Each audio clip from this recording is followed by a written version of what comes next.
할렐루야. 오늘 2022년 전반기를 우리가 다 마치고 오늘 후반기 첫 번째 주일입니다. 하나님께서 지난 6개월도 우리의 가정과 또 우리 일터와 주님의 몸된 교회를 돌보시고 또 도와주시고 또 함께 하셨는 줄로 믿습니다. 그 코로나 상황 속에서도 우리를 무탈하게 하시고 여전히 우리가 마스크 쓰고 앉아 있지만 그러나 하나님께서 우리를 다 지켜주시고 보호해 주셨는 줄로 믿습니다. 하나님은 늘 우리에게 기회를 주십니다. 혹이나 우리가 지난 6개월 좀 부족하고 연약함이 있었어도 다시금 하나님이 시작할 수 있는 기회를 주셨습니다. 우리가 그런 감사한 마음을 갖고 다시 남은 6개월을 힘있게 출발하는 저와 여러분이 되기를 주님의 이름으로 축복합니다. 오늘은 맥주절, 맥주 감사 주일이죠. 절기상.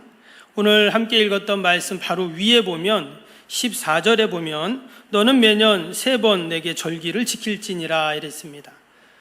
하나님이 모세를 통해서 이스라엘 백성들에게 하나님의 택한 백성들은 3번의 절기를 꼭 지켜야 된다 이렇게 이야기합니다. 유대인들의 절기이죠. 유월절과 초막절과 그리고 오늘 바로 이 맥추절입니다. 맥추절은 성경에 보면 77절이라고도 이야기하고 또 초실절이라고도 이야기하고 또 신약에 오면 오순절이 또 바로 이 맥추절입니다. 77절이라는 말은 이제 유월절이 지난 7주가 돼서 이제 이 맥추절이 되기 때문에 77절이라고 말했고 또 초실절이라는 말은 오늘 16절 말씀처럼 첫 번째 결실, 첫 번째 수확을 거뒀기에 초실절이다 이렇게 또 말을 했습니다. 그래서 오늘 이 맥추절은요, 이스라엘 백성들이 처음 하나님께 열매를 거두어서 드린 그러한 날입니다. 여러분, 첫 수확 얼마나 감사하고 기쁩니까? 첫 월급을 탔든지 또는 첫 사랑 또는 결혼해서 첫 아이를 낳고 그 아이가 첫 돌을 맞이하고 첫 걸음마를 하고 또 처음에 학교에 입학하고 여러분 다 기쁘고 즐겁잖아요. 마치 지금 이 맥추절이 이스라엘 가운데 그런 기쁨과 즐거움의 절기였다라는 것입니다. 또 역사적으로 보면 이 맥추절 시기가요, 모세가 시내산에서 그 율법을 받은 그 날이 바로 이 맥추절의 기간이었습니다. 무려 430년 동안 애굽에서 종살이했던 이스라엘 백성들이 법이 없다는 말은 나라가 없다는 말이죠. 영토가 없어도 법이 있으면 이제 나라가 국가가 생기는 것인데 그래서 학자들은 바로 이 맥추절을 이스라엘의 건국 기념일로 여기는 그런 학자들도 있습니다.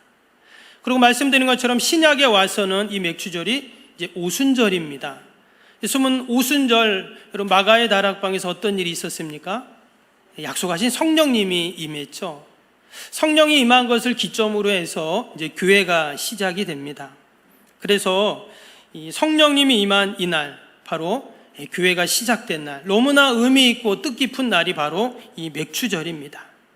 근데 이처럼 맥추절이 역사적으로 또 영적으로 교회사적으로 의미 있는 절기인데 이 모든 기념일들의 공통점이 있습니다. 그것은 바로 감사라는 것이에요. 하나같이 다 감사하는 날이었습니다. 그래서 오늘은 내가 그동안 얼마나 감사하며 살았나를 돌아보는 시간이고 또 혹시 감사가 부족했다면 하나님 앞에 다시금 우리의 감사를 다짐하는 절기가 바로 오늘 맥추절이 여러분 되어야 할 줄로 믿습니다. 그리스도인과 비그리스도인을 구분하는 여러 가지 기준이 있지만 아마도 가장 큰 기준이라고 한다면 그것은 감사일 것입니다. 이 사람이 감사하는가, 감사하지 않는가, 이것이 바로 그리스도인과 믿지 않는 자를 구분하는 것입니다. 때로는 교회를 다니고 신앙생활해도 늘 불평하고 불만만 내놓는 사람도 있습니다. 또 교회 안 다녀도 늘 감사하는 그런 사람도 있죠. 우리가 이 맥추절을 통해서 하나님이 어떠한 감사를 우리에게 교훈하시는가, 다시 한번 저와 여러분의 감사의 생활을 돌아보고 또 늘 하나님 앞에 감사의 사람으로 나아가기를 다짐하는 복된 시간이 되시기를 주님의 이름으로 축복합니다. 먼저 이 맥추절은요, 내가 수고한 것을 거둔 것에 대한 감사의 절기입니다. 오늘 16절 말씀 다시 한번 보시면 16절에 맥추절을 지키라, 이는 내가 수고하여 밭에 뿌린 것에 첫 열매를 거둠이니라, 이렇게 말했습니다. 내가 밭에 뿌린 것에 첫 열매를 거두었어요. 너무나 기쁘죠. 시편 128편 2절에도 보면 내 손이 수고한 대로 먹을 것이라 내가 복되고 형통하리라 했습니다. 내가 수고한 것을 먹는 것, 갖는 것이 복이라고 성경은 말하고 있습니다. 여러분, 기독교 신앙은 일확천금을 이야기하지 않습니다. 종종 어떤 분들은 그런 기도를 한다고 해요. 하나님, 로또 복권 1,000원짜리 2,000원짜리 샀는데 몇 억 당첨되면 제가 교회 뚝 잘라서 반 헌금하고 반 뭐 하고. 예. 여러분, 그런 기도는 하지 마시기 바랍니다. 예. 성경은 땀 흘려 일하고 수고하는 것을 소중한 가치로 여기는 것, 이것을 행복이라고 말합니다. 성경에서는 노동과 일을 하나님이 우리에게 주신 은혜이고 축복이라고 말씀하십니다. 창세기 1장 28절에 보면 하나님이 세상의 모든 피조물들을 만드시고 인간을 창조하셨습니다. 그리고는 인간에게 뭐라고 하셨습니까? 이 세상을 다스려라, 또 정복해라, 관리해라, 이런 말씀을 주셨어요. 이것을 소위 문화사역, 문화명령이라고 말을 합니다. 근데 여기서 다스린다, 또 관리한다는 이 의미가 또 다른 의미는 경작한다라는 뜻이 있어요. 그래서 컬처라는 단어가 원래 경작하다라는 의미죠. 그래서 하나님께서는 이 세상을 만드시고 우리 인간들에게 경작하라, 일을 해라, 노동을 말씀하셨습니다. 때문에 이 노동이라는 것은 거룩한 거예요.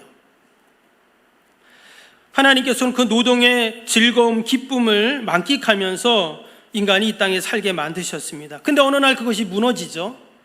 바로 사단의 유혹을 받아서 인간이 죄로 말미암아 타락하면서 그 거룩한 노동은 괴로운 노동이 되고 또 지겹고 고통스럽고 버거운 일로 바뀌게 된 것입니다. 예수님이 이 땅에 오신 이유가 많이 있지만 그 중에 한 가지, 바로 우리의 이 고달픈 노동의 삶을 거룩한 노동, 거룩한 일로 바꾸기 위해서 또한 이 땅에 오셨습니다. 요한복음 5장 17절에 보면 예수님께서 이렇게 말씀합니다. 예수께서 그들에게 이르시되 내 아버지께서 이제까지 일하시니 나도 일한다. 하나님도 일하시고 나도 일한다. 분명히 노동과 일을 말씀하셨어요. 그런데 하나님의 일은 어떤 일일까요? 우리 주님의 일은 당연히 거룩한 일, 복된 일을 하시죠. 회복시키는 일, 살리는 일, 격려하는 일, 칭찬하는 일, 기쁘게 하는 일, 바로 이런 거룩한 일을 하는데, 바로 우리 그리스도인들도 하나님처럼, 예수님처럼 바로 이런 거룩한 일을 하는 자들이다라는 것입니다. 여러분, 저와 여러분이 남은 2022년의 6개월도 우리가 하는 모든 일들이 다 거룩한 일이 되기를 축복합니다. 아멘. 또한 수고한 대로 먹을 것이다, 이렇게 말씀하셨어요. 이것은 다른 말로 하면 공짜가 없다라는 그런 말입니다. 하나님은 우리가 수고한 만큼 분명히 열매를 걷게 하십니다. 여러분, 이것이 복이라고 지금 말씀을 하고 있어요. 예를 들어서 내가 수고를 조금 했는데 여러분 많이 갖게 되면 어떻게 될까요? 그러면 사람은 게을러지게 되어 있어요. 근데 내가 수고를 많이 했는데도 조금밖에 못 가지면 서운하고 불평하게 되어 있죠. 그래서 하나님께서는 우리가 게으르지도 않고 또 서운하지도 않도록 수고한 대로 우리에게 주신다. 이것이 바로 복이라고 말씀하고 계십니다. 여러분, 지난 2022년의 반년 하나님이 우리가 다 수고한 대로 우리에게 주셨는 줄로 믿습니다. 혹이나 어떤 분들은 목사님, 저는 이만큼 했는데 하나님이 요만큼밖에 안 주시던데요? 이런 분도 계실 수 있어요. 그런 분들은 반드시 하나님이 남은 6개월 동안 다 채워주시고 더 넘치게 하실 줄로 믿습니다.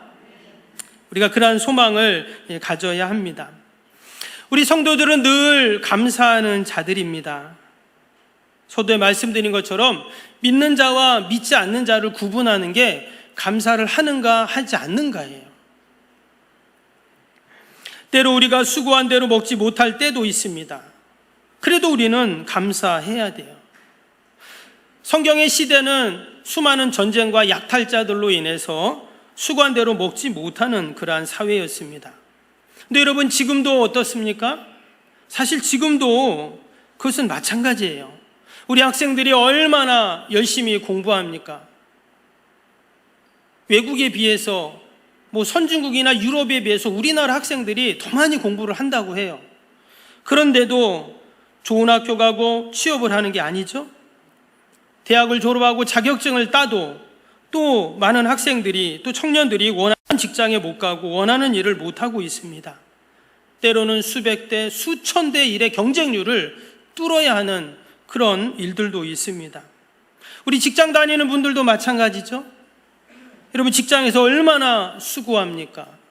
그런데도 늘 스트레스가 쌓이고 때로는 불안합니다. 가게나 사업을 하시는 분들도 허리띠를 졸라매고 또 졸라매야 버틸 수 있는 그런 때입니다. 제가 뉴스를 보니까 여러분, 어제 얼마나 더웠습니까? 가만히 있어도 열이 나더라고요. 구룡포가 34도였는데 여러분, 아마 시내에 있던 분들은 더 더웠을 거예요. 근데 뉴스를 보니까 노동자들이 그 더운 날에도 거리에 나와서 집회를 하더라고요. 자신들의 이야기를 들어달라고 합니다. 너무나 안타까운 일이죠. 요지가 뭡니까? 내가 일했는데 일한 만큼, 수고한 만큼 대가를 받지 못하고 있다는 것이죠. 이처럼 우리 사회는 일한 만큼 가질 수 없는 여러분 그런 사회라는 것입니다. 그럼에도 불구하고 우리가 여러분 감사할 수 있는 이유가 뭘까요?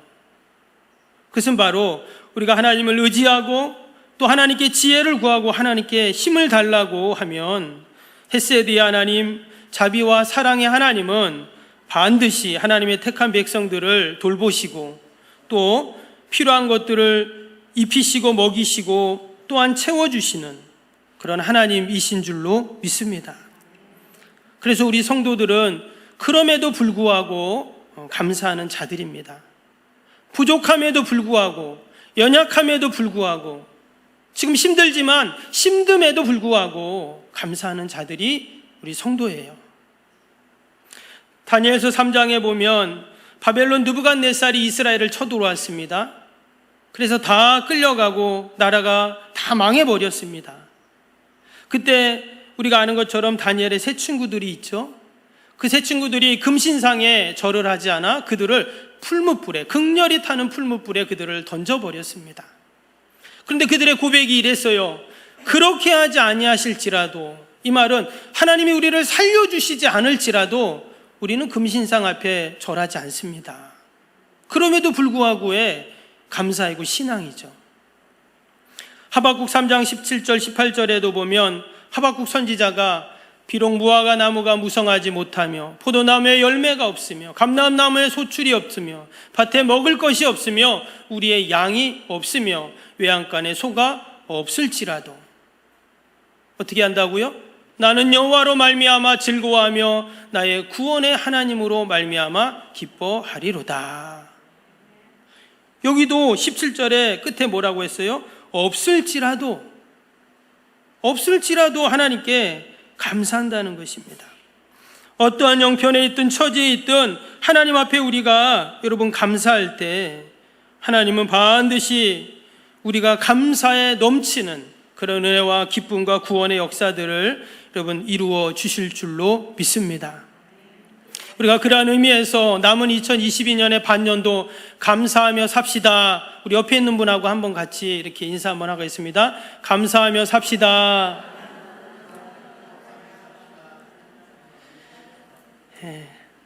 낮인데 이렇게 조시는 분이 몇 분 계셔서 한번 인사했습니다. 두 번째로 맥주절을 통해서 우리에게 주시는 감사의 교훈은 감사를 나누라는 것입니다. 지금 우리가 말로만 서로 감사합시다, 감사하며 삽시다 나누었지만 삶을 통해서 그 감사를 나누라는 거예요. 오늘 이 맥주절에 대한 기사가 신명기에도 나옵니다. 신명기 16장에 보면 제가 한번 읽어드리면, 내 하나님 여호와 앞에 77절을 지키되, 이 77절이 맥주절이라 했죠. 내 하나님 여호와께서 내게 복을 주신 대로 내 힘을 헤아려 자원하는 예물을 드리고, 너와 내 자녀와 노비와 내 성중에 있는 내 위인과 및 너희 중에 있는 객과 고아와 과부와 함께 내 하나님 여호와께서 자기의 이름을 두시려고 택하신 곳에서, 이 성전을 말합니다. 내 하나님 여호와 앞에서 즐거워할지니라. 그리고 12절은 너는 애굽의 종되었던 것을 기억하고 그 규례를 지켜 행할지니라 말씀하셨습니다. 이 맥주절은 그냥 나만 하나님께 감사하고 끝나는 절기가 아니라 형제와 이웃과 감사하는 절기라는 것입니다. 여러분, 평소에 먹을 것이 적을 때는 어떻습니까? 내가 아껴 먹고 또 그래야 되지만 지금 이 맥주절은 추수를 했어요. 우리 속담에도 보면 곡간에서 인신난다라는 속담이 있습니다. 먹을 것이 생기니까 이제 나눌 수가 있는 것이죠. 오늘 말씀의 그 신명기 말씀에 보면 여러 부류의 사람들이 나옵니다. 특별히 고아와 과부는 당시의 사회적 약자들입니다. 객과 나그네도 마찬가지입니다. 그리고 또 한 부류는 레위인들이 나왔어요. 그들은 성전에서 제사의 업무를 담당하는 자들, 또 성전의 일을 돕는 그런 사람들입니다. 그들과도 함께하라는 이유는 당시의 레위인들은 소유가 없었죠. 땅도 없고 기업도 없었고 농사를 지을 수도 없고 가축을 키울 수도 없었습니다. 그런 자들, 바로 그런 자들과 함께 맥주절의 소출을 일부를 함께 나누어라 합니다. 그러면 여러분, 내가 있는 것을 함께 다 나눌 때 어떨까요? 고아도 과부도 나그네도 레위인도 다 기쁘고 즐거웠겠죠. 당연히 먹을 것이 생기고 풍성해지면 다 기쁘고 즐거운 법입니다. 그래서 이 맥주절은 어떤 날인가? 모든 사람이 감사하고 기뻐하는 날이 여러분 맥주절입니다. 여러분, 오늘 이 맥주 감사 주일 우리가 그러한 은혜를 다시 한번 경험할 수 있기를 주님의 이름으로 축복합니다. 모든 사람이 기뻐하고 감사하는 거예요. 근데 다 기뻐하고 감사하는데 한 사람만 기뻐하지 않으면 어떻게 될까요? 반대로 말해서 여러분, 아무도 안 기뻐하는데 나만 기쁘고 즐거워요. 그런 사람은 저기 하얀 건물이 있는 병원에 가서 검사 받아봐야 됩니다. 근데 또 반면에 다 기쁘고 즐겁고 감사한데 나만 시무룩하고 나만 감사가 없고 기쁘지 않아요. 그것도 문제입니다. 목사님이 설교하시다가 재미있는 얘기를 했어요. 다 웃는데 꼭 안 웃는 한 사람이 있습니다. 그러면 어떻게 해야 돼요? 그럴 때는 안 웃겨도 그냥 한번 같이 웃어주는 겁니다. 왜? 다른 사람을 위해서. 하나님이 주신 감사, 여러분, 나만 누리는 게 아니라 어떻게 한다고요? 이웃과 또 힘든 사람들과 그 은혜와 축복을 함께 누리라고, 그것이 바로 맥주절의 진정한 감사임을 이야기하고 있습니다. 느헤미야 8장에 보면 이 맥주절과 관련된 또 다른 기사들이 나옵니다. 무려 70년 동안 긴 바벨론 포로 생활했던 이스라엘 백성들이 이제 고국으로 돌아오게 되죠. 그들이 돌아왔을 때 무려 150년 이상 성벽이 무너져 있었는데 그것을 다시금 다 재건을 하고 낙성식을 합니다. 그리고는 이스라엘의 큰 대각성 운동이 일어나게 되죠. 그때 총독이었던 느헤미야가 사람들을 다 수문 앞으로, 성벽 수문 앞으로 모이게 합니다. 그리고는 그때 에스라라는 제사장, 에스라는 학사를 불러서 성경을 읽게 합니다. 이것이 이제 성경에 나오는 최초의 말씀 사경회 또는 말씀 부흥회라고도 이야기를 하죠. 근데 그때 어떤 일이 일어나냐면 새벽부터 하루 종일 이 말씀을 읽는 거예요. 율법책을 발견해서.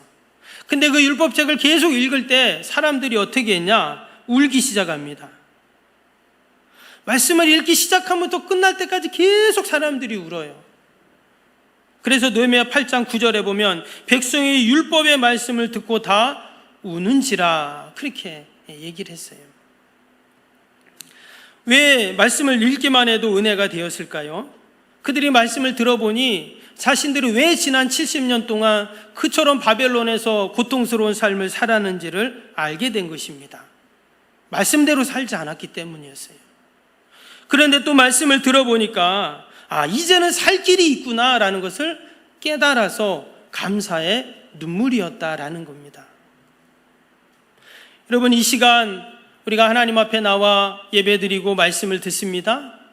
우리가 혹시나 지난 6개월 내가 말씀대로 살지 못해 힘들고 어려운 우리의 삶의 현장들이 있었다면 이제는 하나님의 말씀을 듣고 그 말씀에 내가 감사하고 또 남은 6개월을 살 때 여러분, 하나님께서 놀라운 기쁨과 감사의 눈물로 우리와 함께 하실 줄로 믿습니다. 이어지는 느헤미야 8장 10절에 이런 말씀이 나옵니다.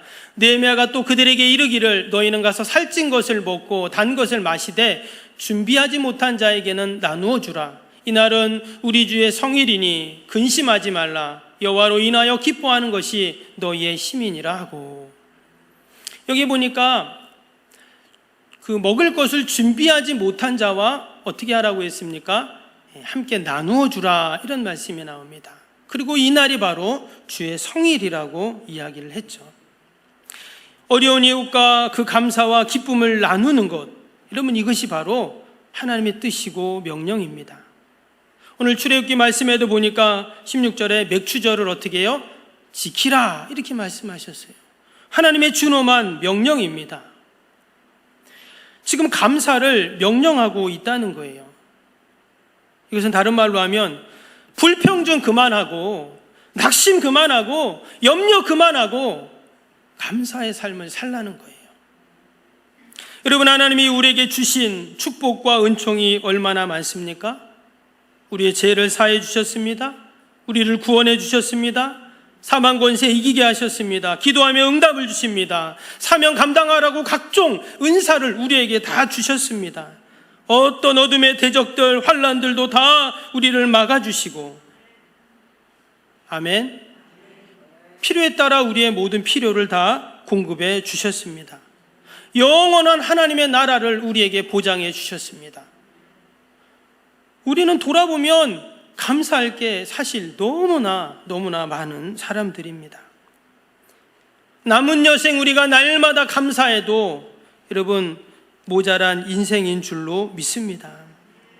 우리가 다시 한번 오늘 16절 말씀 다시 한번 보시면 맥추절을 지키라. 이는 내가 수고하여 밭에 뿌린 것에 첫 열매를 거둠이라 있습니다. 여러분, 이 맥추라는 단어를 보면은요, 우리 한문이지만 우리가 맥추하면 보리라고도 말할 수 있고요, 보리맥에다가 가을 추자를 써서 보리 가을 이렇게도 이야기할 수 있습니다. 그런데 이제 우리가 원어를 보면 그 뜻을 더 잘 알 수가 있는데, 이 맥추라는 원어, 히브리어 원어를 보면 카차르라는 단어로 되어 있습니다. 그 뜻이 뭐냐면 잘라 쓰러뜨리다, 고생하다, 괴롭히다, 이런 뜻이 있어요. 왜 이런 뜻이 있는가? 학자들이 이 맥주에 대한 개념을 해석하고 또 이해하는 데 있어서 바로 이 맥주라는 단어가 예수님을 상징한다는 거예요. 여러분, 예수님이 유대인들에게, 로마 군병들에게 잘리고 고생당하고 괴롭힘을 당하셨어요. 그래서 마치 예수님이 맥주와 같다는 겁니다. 그것을 증명하는 것이요, 오늘 말씀에 보니까 뭐라 그랬어요? 첫 열매를 거둠이라 그랬잖아요. 여러분, 예수님께서 어떤 분이신가? 바로 첫 열매이시죠. 고린도전서 15장 23절에 보면 우리가 소위 부활장이라고 하는 그 말씀에 보면 예수님께서 그러나 각각 자기 차례대로 되리니 먼저 첫 열매인 그리스도요 그랬어요. 바로 예수님이 첫 열매시라는 거예요. 맥추절은 뭐라고요? 첫 열매를 거둔 날이라 했잖아요. 그래서 바로 이 맥추가 예수 그리스도를 상징한다라는 것입니다. 맥추절 날 그 첫 수확을 하나님께 백성들은 다 가지고 나왔습니다. 이제 부활의 첫 열매 되신 그 주님께 속한 저와 여러분이 이제 우리가 주님께 여러분 드려져야 할 줄로 믿습니다. 남은 6개월 우리가 하나님 앞에 드려져야 하는데 어떻게 드려져야 할까요? 어떤 분은 물질로 하나님께 드릴 수도 있습니다. 내 시간과 은사로 드릴 수도 있습니다. 어떠한 모양으로든 우리는 마치 첫 열매 되신 그 맥주이신 주님 앞에 우리가 드려져야 하는데 무엇보다 우리가 하나님께 감사로 드려질 수 있기를 축복합니다. 혹이나 지난 6개월보다 더 힘든 일이 우리에게 있을 수도 있습니다. 뜻하지 않은 재난과 고난이 닥칠 때도 있습니다. 다음 주에, 이번 주네요. 이번 주에 또 비가 많이 온다고 합니다. 저 윗지방은 여러분 비가 많이 와서 막 물난리가 나고 엄청났잖아요. 누구도 예상하지 못했습니다. 코로나 예상하지 못했어요. 지금 금리가 이렇게 올라가고 또 인플레이션을 넘어 디플레이션이 된다 하고 세계 경제가 힘들고 아마 직장 다니는 분들 또 집 산다고 대출 받은 분들 또 사업하시는 분들 아마 다들 근심과 걱정들이 있을 줄 압니다. 몇 개월 전만 해도 예상하지 못한 일입니다. 우리도 새성전 건축을 앞에 두면서 우리가 더 지혜를 모으고 정성을 모으고 또 우리가 하나님을 의지하고 나가야 하는데 어떻게 될지 아무도 모릅니다. 그러나 우리가 하나님 앞에 감사하며 나아갈 때 하나님께서는 반드시 하나님의 놀라운 구원의 은혜로 함께 하실 줄로 믿습니다. 그래서 우리는 염려하는 자가 아닙니다. 걱정하는 자가 아니고 불평하고 낙심하는 자가 아닙니다. 우리 성도들은 늘 감사하는 자입니다. 아멘. 우리 석병교회 성도들은 늘 감사의 사람이 되시기를 축복합니다. 그래서 믿지 않는 자들이 동네 분들이 아니 저 사람 뭐가 저렇게 좋아가지고 늘 기쁘고 즐겁고 감사한가. 좀 얼굴 좀 피세요. 좀 얼굴 좀 피시기 바랍니다. 제가 앞에서 재롱을 떨어야 얼굴을 피시려나 얼굴 좀 피세요. 얼굴 찡그려도 하나도 바뀌는 거 없습니다. 그러나 우리가 하나님 앞에 감사하고 감사로 하나님께 우리가 드려지면 하나님께서 놀라운 구원의 역사를 베푸실 줄로 믿습니다. 그러한 믿음으로 여러분 남은 6개월 다 승리하는 저와 여러분이 되시기를 주님의 이름으로 축복합니다.